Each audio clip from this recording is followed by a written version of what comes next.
제게는 50년을 함께한 소중한 친구가 있습니다. 이름은 소혜. 초등학교 때부터 지금까지 한결같이 제 곁을 지켜준 단짝이죠. 소희는 어릴 때부터 부유한 집안에서 자라 늘 여유롭고 당당했습니다. 해외여행도 수십 번, 취미 생활도 다양하게 즐기며 살았죠. 반면 저는 평범한 가정에서 자라 결혼 후에도 가정주부로 소박하게 살아왔습니다. 그런데 몇 달 전 소희에게서 급한 연락이 왔습니다. 병원 검진 결과 췌장암 판정을 받았다는 거예요. 의사는 남은 시간이 길어야 1년이라고 했답니다. 전화기 너머로 들려오는 소희의 목소리는 평소와 달리 떨리고 있었습니다. 예진아, 나 이제 정리할 시간밖에 안 남았대. 그날 이후 소희는 항암 치료 대신 요양을 택했습니다. 본인의 강원도 바닷가 별장에서 조용히 시간을 보내기로 한 거죠. 저는 일주일에 한두 번씩 소희를 찾아갔습니다. 함께 차를 마시며 지난 추억을 회상하고 때로는 그저 조용히 바다를 바라보며 앉아 있었어요. 그러다 요양을 시작한 지 한 달쯤 되었을 때 소희가 제게 놀랄만한 이야기를 꺼냈습니다. 바다가 보이는 테라스에 마주 앉아 있는데 소희가 갑자기 진지한 표정으로 제 손을 꼭 잡았습니다. 예진아, 나 살면서 정말 많은 걸 해봤잖아. 그런데 말이야. 막상 죽음을 앞두고 보니까 진짜 나 자신을 위한 건 안 해본 것 같아. 다 남 보기 좋게 체면 차리려고 산 거지. 저는 소희의 손을 꼭 잡아주며 귀를 기울였습니다. 소희의 눈에는 눈물이 맺혀 있었어요. 나 마지막으로 하고 싶은 게 있어. 근데 이건 너한테만 말할 수 있어. 다른 사람들한테는 절대 못할 얘기거든. 소희는 한참을 망설이다가 조심스레 입을 열었습니다. 그리고 상상도 못할 제안을 했습니다. 우리 부부랑 너희 부부 넷이서 특별한 경험을 해보면 어떨까? 같은 공간에서 각자 배우자와 있잖아. TV에서 본 적 있어. 외국에서는 그런 모임도 있다더라. 순간 제 심장이 멎는 줄 알았습니다. 소희가 무슨 말을 하는 건지 금방 알아챘거든요. 평생 보수적으로만 살아온 저에게는 상상조차 해본 적 없는 파격적인 제안이었습니다. 소희야, 그게 무슨... 저는 당황해서 말을 제대로 잇지 못했어요. 나도 알아. 이게 얼마나 충격적인 말인지. 근데 예진아, 나 진짜 얼마 안 남았어. 죽기 전에 한 번만, 딱 한 번만 진짜 나답게 살아보고 싶어. 내 본능에 솔직해지고 싶단 말이야. 그리고 이걸 부탁할 수 있는 사람은 너밖에 없어. 소희는 울먹이며 제게 매달렸습니다. 50년 우정이 주는 무게감이 제 어깨를 짓눌렀어요. 죽음을 앞둔 친구의 마지막 소원을 들어주지 못하는 건 너무 잔인한 일 같았습니다. 하지만 동시에 이건 제 인생 전체를 뒤흔들 수 있는 위험한 결정이기도 했죠. 생각해 볼게. 근데 우리 남편이 동의할지 모르겠어. 저는 가까스로 대답했습니다. 부탁이야, 예진아. 진우는 내가 설득했어. 너희 부부만 오케이 하면 돼.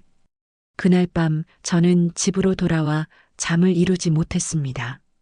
소희의 제안이 머릿속에서 떠나지 않았어요.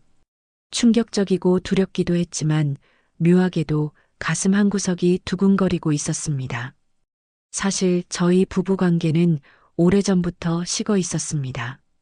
남편 태준 씨와 결혼한 지 35년, 이제는 서로에게 완전히 익숙해져서 설렘이고 뭐고 다 사라진 상태였죠. 마지막으로 부부관계를 가진 게 언제였는지도 가물가물했습니다. 우리 부부의 대화는 대부분 실용적인 것들 뿐이었어요. 저녁 뭐 먹을래? 병원 예약 언제야? 애들 오늘 온대? 그게 전부였습니다. 감정을 나누는 대화는 이미 몇 년 전에 사라졌어요. 저희는 같은 집에 사는 룸메이트처럼 각자의 삶을 살고 있었습니다. 남편은 은퇴 후 골프와 등산에 몰두했고 저는 요가와 독서 모임으로 시간을 보냈죠. 밤이 되면 같은 침대에 누워도 서로 등을 돌리고 잠들었습니다. 손 한 번 잡는 일도 없었어요. 처음엔 섭섭했지만 이제는 그게 당연한 일상이 되어버렸습니다. 이혼까지 생각한 건 아니지만 사랑이 있는 결혼 생활은 아니었던 거죠. 소희의 제안을 받은 그날 밤, 저는 침대에 누워서도 한참을 고민했습니다. 남편에게 이 이야기를 꺼내야 하나 말아야 하나. 거절당하면 어쩌지? 아니, 거절당하는 게 당연한 거 아닌가? 근데 만약에 남편도 뭔가 변화를 원한다면 새벽 2시가 넘어서야 저는 용기를 냈습니다. 여보, 등을 돌리고 누워있던 남편이 가만히 있었어요. 자는 줄 알았는데 남편도 잠을 못 이루고 있었던 모양입니다. 응? 소희 있잖아. 그 친구가 나한테 부탁을 하나 했어. 남편이 몸을 돌려 저를 바라봤습니다. 어둠 속에서도 남편의 눈빛이 느껴졌어요. 무슨 부탁인데? 저는 떨리는 목소리로 소희의 제안을 조심스럽게 설명했습니다. 처음엔 애둘러 말하려 했지만 결국 직설적으로 말할 수밖에 없었어요. 소희 부부랑 우리 부부, 넷이서 같은 방에서 각자 배우자랑 시간을 보내는 거야. 물론 배우자를 바꾸는 건 절대 아니고 그냥 같은 공간에서 각자. 있잖아. 침묵이 흘렀습니다. 긴 침묵이었어요. 남편이 뭐라고 할까 두려웠습니다. 그런데 의외의 반응이 돌아왔습니다. 당신은 하고 싶어? 남편의 목소리는 비난하는 톤이 아니었습니다. 진지하고 조심스러운 진심으로 제 의견을 묻는 목소리였어요. 모르겠어. 솔직히 무섭기도 하고 창피하기도 하고. 근데 있잖아. 저는 용기를 내어 속마음을 털어놓았습니다. 우리 언제부터인가 부부가 아니라 그냥 같이 사는 사람이 됐잖아. 이대로 인생이 끝나는 건 너무 아쉬워. 어쩌면 우리한테도 뭔가 자극이 필요한 게 아닐까? 남편은 한참 동안 천장을 바라보더니 긴 한숨을 내쉬었습니다. 나도 알아. 우리 관계가 언제부터 이렇게 메말랐는지. 사실 나도 많이 외로웠어. 남편의 고백에 제 가슴이 뜨끔했습니다. 남편도 저와 같은 외로움을 느끼고 있었던 거예요. 당신이 원한다면. 남편이 제 손을 잡았습니다. 몇 년 만에 처음으로 느끼는 남편의 손길이었어요. 나는 함께 갈게. 다른 사람들이 어떻게 생각하든 상관없어. 우리 둘이 결정하는 거니까. 그 순간 제 눈에서 눈물이 흘러내렸습니다. 남편도 울고 있었어요. 우리는 오랜만에 서로를 껴안았습니다. 그날 밤 저희 부부는 새벽까지 대화를 나눴습니다. 그동안 쌓였던 서운함, 외로움, 후회들을 모두 털어놓았죠. 사실 나도 당신한테 미안했어. 내가 너무 무관심했던 것 같아. 남편이 말했습니다. 나도 그래. 언제부턴가 당신한테 여자로 보이고 싶다는 생각 자체를 안 했어. 우리는 서로에게 솔직해졌습니다. 그리고 이번 기회가 어쩌면 우리 부부관계를 다시 살릴 수 있는 전환점이 될 수도 있겠다는 희망을 품게 되었어요. 다음 날 아침 저는 소희에게 전화를 걸었습니다. 소희야, 우리 해볼게. 전화기 너머로 소희의 기쁨 섞인 울음소리가 들렸습니다. 소희가 모든 준비를 주도했습니다. 날짜는 다음 주 토요일, 장소는 소희의 강원도 바닷가 별장으로 정해졌어요.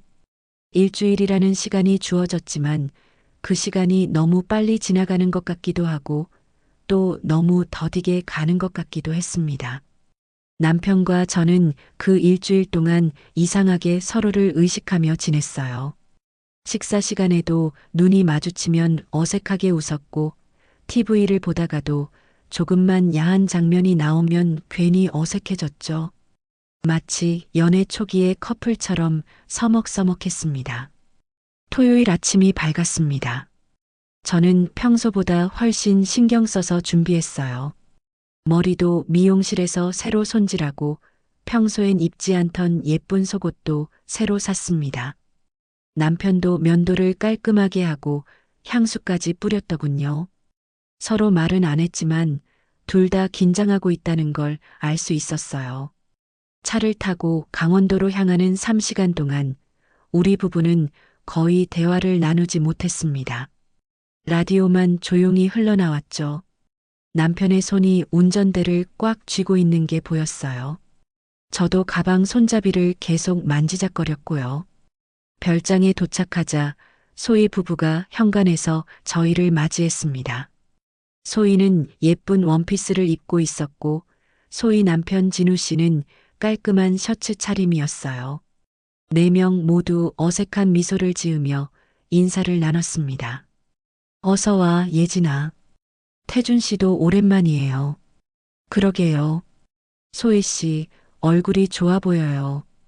평범한 인사말들이 오갔지만 모두의 목소리에는 긴장감이 묻어났습니다. 소희가 준비한 저녁 식사는 푸짐했습니다. 회, 전복구이, 각종 나물 반찬들. 하지만 네 명 모두 음식이 목으로 잘 넘어가지 않았어요.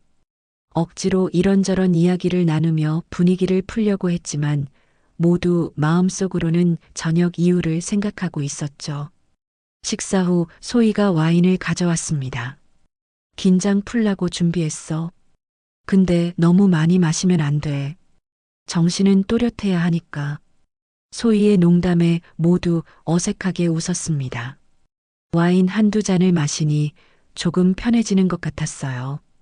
해가 완전히 지고 밤 9시가 되었을 때 소희가 일어섰습니다. 그럼 올라갈까? 그 한마디에 방 안의 공기가 얼어붙었습니다. 드디어 그 순간이 온 거예요. 소희가 2층으로 안내했습니다. 넓은 방 안에는 킹사이즈 침대 2개가 2미터 정도 간격을 두고 나란히 놓여 있었어요. 방은 희미한 간접 조명으로만 밝혀져 있었고 창문 너머로는 바다가 보였습니다.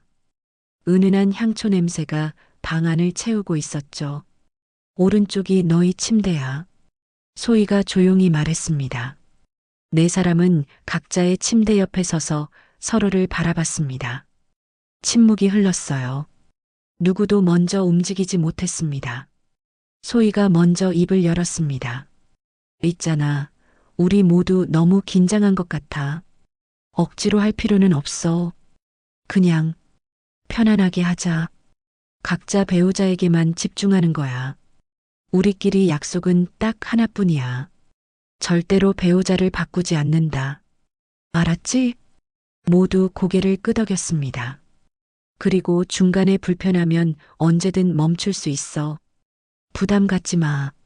소희의 말이 조금 안심을 주었습니다. 저는 남편의 손을 꼭 잡았어요. 남편도 제 손을 꼭 잡아주었습니다. 소희가 조명을 더 어둡게 조절했습니다. 이제 서로의 얼굴이 희미하게만 보일 정도였어요. 그럼 시작할게. 소희 부부가 먼저 자신들의 침대에 앉았습니다.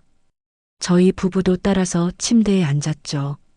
제 심장은 미친 듯이 뛰고 있었고 손바닥에는 땀이 났습니다. 건너편 침대에서 소희와 진우 씨가 키스하는 소리가 희미하게 들려왔습니다.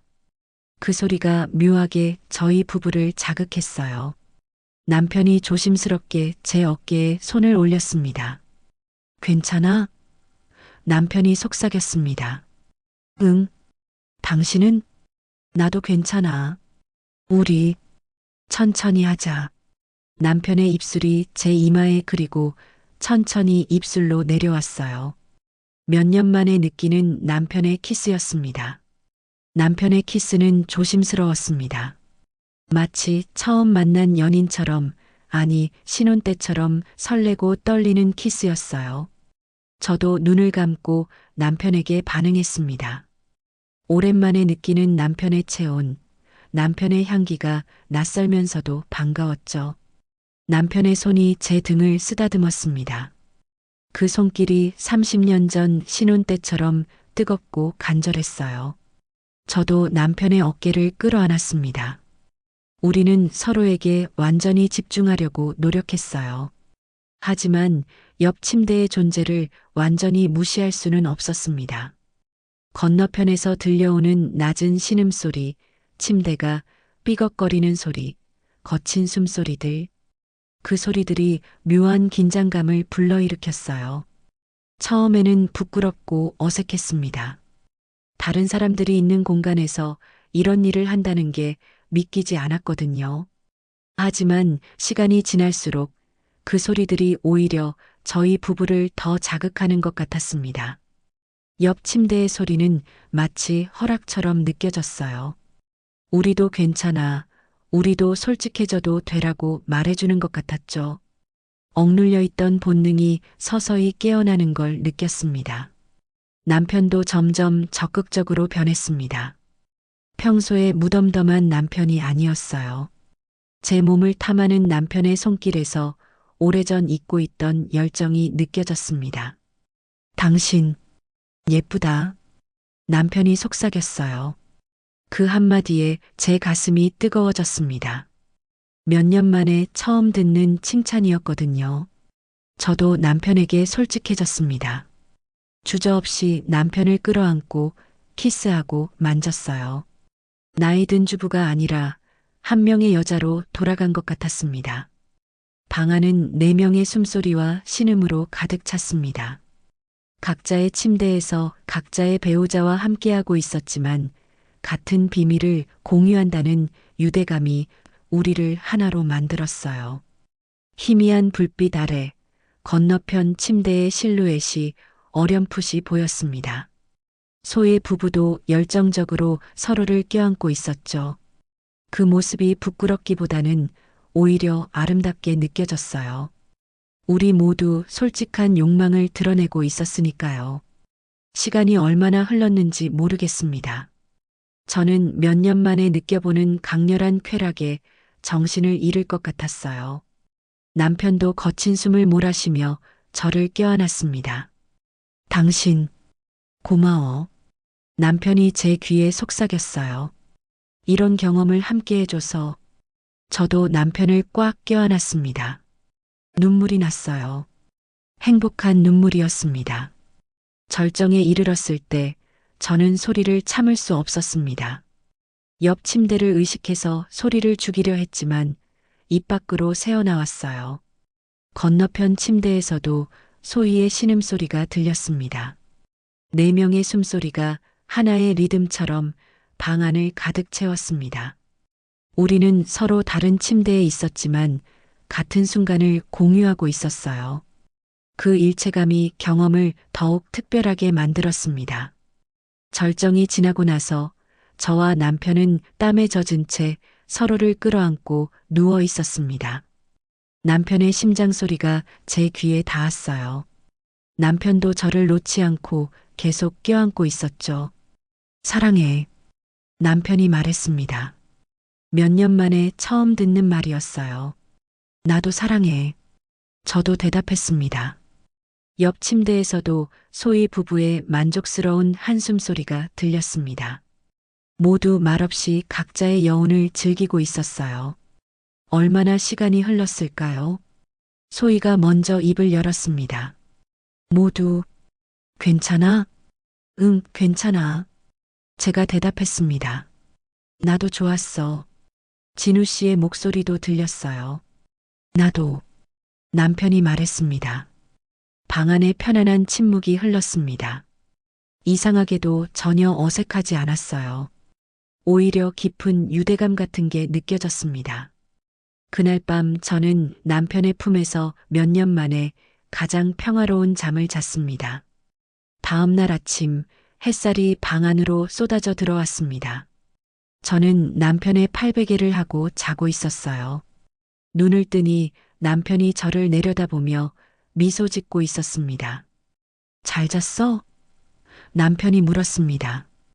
응, 정말 오랜만에 푹 잤어. 우리는 키스를 나눴습니다. 아침 키스, 신혼 때 이후로 처음이었어요. 건너편 침대에서도 소희 부부가 일어나고 있었습니다. 네 명 모두 만족스러운 미소를 띠고 있었죠. 어젯밤의 일이 꿈만 같았지만 우리 모두의 표정에서 그게 현실이었음을 알 수 있었어요. 샤워를 하고 아래층으로 내려가니 소희가 아침 식사를 준비해뒀습니다. 테라스에서 바다를 바라보며 네 명이 함께 식사를 했어요. 어젯밤과는 달리 분위기가 한결 편안했습니다. 어색함 대신 묘한 친밀감이 우리를 감싸고 있었죠. 어제 정말 좋았어. 진우 씨가 먼저 입을 열었습니다. 솔직히 처음엔 어떻게 될지 걱정했는데 생각보다 훨씬 좋았어요. 오랫동안 잊고 살았던 삶의 활력 같은 걸 되찾은 기분입니다. 맞아요. 남편도 동의했습니다. 저도 솔직히 반신반의했는데 우리 부부한테 정말 필요한 경험이었던 것 같아요. 저도 고개를 끄덕였습니다. 어젯밤의 경험은 단순히 육체적인 쾌락만이 아니었어요. 남편과의 관계에서 잃어버렸던 뭔가를 되찾은 느낌이었습니다. 서로를 향한 관심, 욕망, 애정. 그런 것들이 다시 살아나는 걸 느꼈거든요. 소희가 환하게 웃으며 제 손을 잡았습니다. 예진아, 정말 고마워. 내 마지막 소원을 들어줘서. 소희의 눈에 눈물이 맺혔어요. 나 어젯밤에 진짜 행복했어. 죽기 전에 이런 경험을 할 수 있어서 후회 없이 갈 수 있을 것 같아. 저도 소희의 손을 꼭 잡아주었습니다. 소희야, 고마운 건 나야. 우리 부부한테도 정말 특별한 경험이었어. 그때 소희가 조심스럽게 제안했습니다. 있잖아. 우리 이거 계속하면 어떨까? 한 달에 한 번씩이라도 말이야. 내가 할 수 있을 때까지만. 잠시 침묵이 흘렀습니다. 저는 남편을 바라봤어요. 남편도 저를 바라보며 작게 고개를 끄덕였습니다.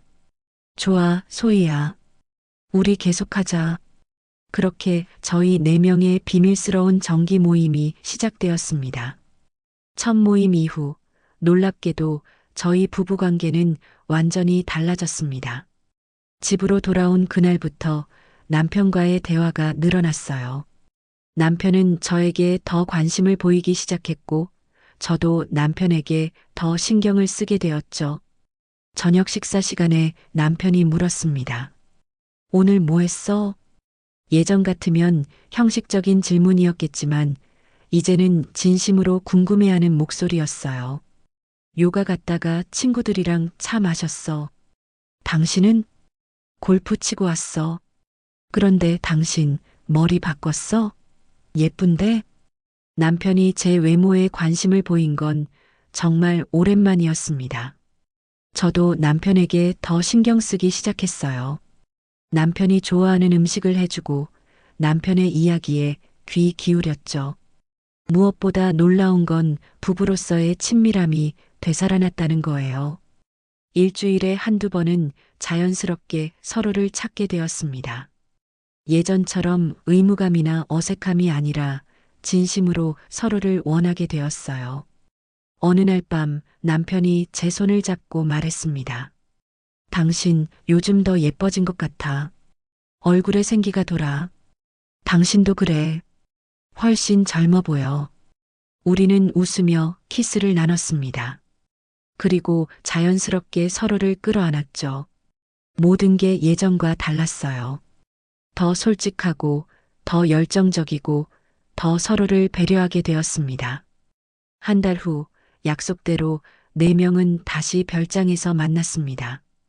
이번에는 첫 번째보다 훨씬 편안한 분위기였어요. 모두 서로에게 익숙해졌고 어색함도 사라졌죠. 두 번째 만남도 세 번째 만남도 계속되었습니다. 매번 저희는 각자의 배우자에게만 집중했어요. 하지만 같은 공간을 공유한다는 것, 같은 순간을 함께한다는 것이 경험을 더욱 특별하게 만들었습니다. 소희의 건강은 점점 나빠졌지만 우리가 만나는 날만큼은 소희의 얼굴에 생기가 돌았어요. 소희는 이 모임이 자신에게 삶의 의미를 준다고 말했습니다. 이 모임 덕분에 죽는 게 덜 무서워. 마지막까지 살아있다는 걸 느낄 수 있거든. 6개월 정도 지났을 때 소희의 상태가 많이 악화되었습니다. 이제는 침대에서 일어나기도 힘들어했어요. 저희는 소희의 침실로 찾아갔습니다. 미안해, 예진아. 이제는 더 이상 모임을 이어갈 수 없을 것 같아. 소희가 힘없이 말했어요. 저는 소희의 손을 잡고 울었습니다. 괜찮아, 소희야. 그동안 정말 행복했어. 너 덕분에 우리 부부 다시 살아났어. 나도 정말 행복했어. 죽기 전에 이런 경험을 할 수 있어서 후회 없어. 소희는 2달 후에 세상을 떠났습니다. 장례식장에서 저와 남편 진우 씨는 눈물을 흘리며 소희를 보냈어요. 소희는 마지막까지 우리 셋에게 감사하다는 말을 남겼습니다. 소희가 떠난 후에도 저희 부부의 변화는 계속되었습니다. 아니, 오히려 더 깊어졌어요. 우리는 소희가 준 선물을 잊지 않고 있습니다. 그 선물은 바로 솔직함이었어요. 서로에게 솔직해지는 것, 자신의 욕망에 솔직해지는 것. 지금 저희 부부는 다시 사랑에 빠진 것 같습니다. 매일 아침 일어나면 남편에게 키스하고 저녁에는 손을 잡고 산책을 해요. 주말이면 함께 영화를 보러 가거나 맛집을 찾아다니죠. 친구들이 물어봅니다. 예진아, 너 요즘 무슨 일 있어? 얼굴이 너무 좋아 보여. 저는 웃으며 대답합니다. 별일 없어. 그냥 남편이랑 다시 잘 지내게 됐어. 물론 그 비밀스러운 모임에 대해서는 아무에게도 말하지 않습니다.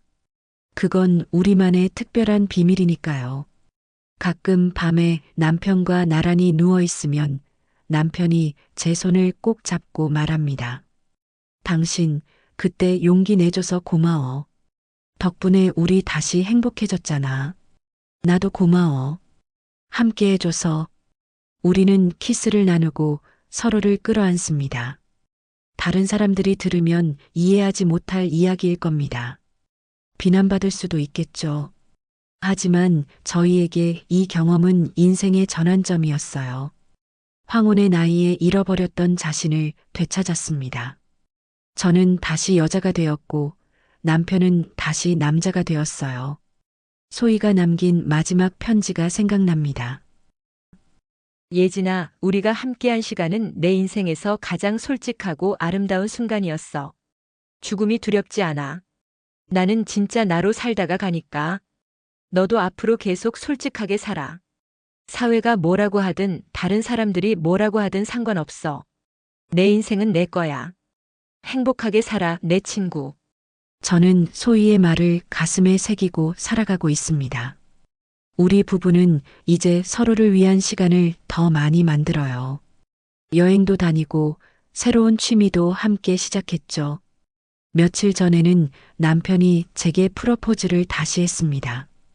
당신, 나랑 다시 결혼해 줄래? 이번엔 제대로 서로를 진짜 사랑하면서. 저는 울면서 대답했습니다. 그럼 당연하지. 우리는 곧 둘만의 작은 결혼식을 올릴 예정입니다. 자식들은 이상하게 생각하지만 우리는 행복합니다. 인생은 짧습니다. 특히 황혼의 나이가 되면 남은 시간이 더욱 소중하게 느껴지죠. 그 시간을 후회 없이 솔직하게 살아가는 게 중요하다고 생각해요. 우리의 이야기는 누군가에게는 충격적일 수 있습니다. 하지만 우리에게는 삶을 되찾아준, 사랑을 되찾아준 소중한 경험이었어요. 소희야, 하늘에서 우리 보고 있지? 우리 정말 행복하게 잘 살고 있어. 내가 준 선물 덕분에. 정말 고마워, 내 평생 친구. 이것이 제 이야기입니다. 세상 사람들이 어떻게 판단하든 저희 부부에게 이 경험은 인생 최고의 선택이었습니다. 황혼의 나이에 다시 찾은 사랑, 다시 찾은 삶의 활력. 죽기 전에 한 번쯤은 진짜 자기 자신으로 살아보는 것. 그게 소희가 우리에게 남긴 가장 큰 유산입니다. 여러분도 후회 없는 인생 사세요. 남들의 시선에 갇혀 살지 말고 자신에게 솔직하게 사세요. 인생은 한 번뿐이니까요. 감사합니다. 내 이야기 내 주변의 이야기 같다면 구독, 좋아요. 다음 이야기가 궁금하시면 알림 설정 부탁드립니다.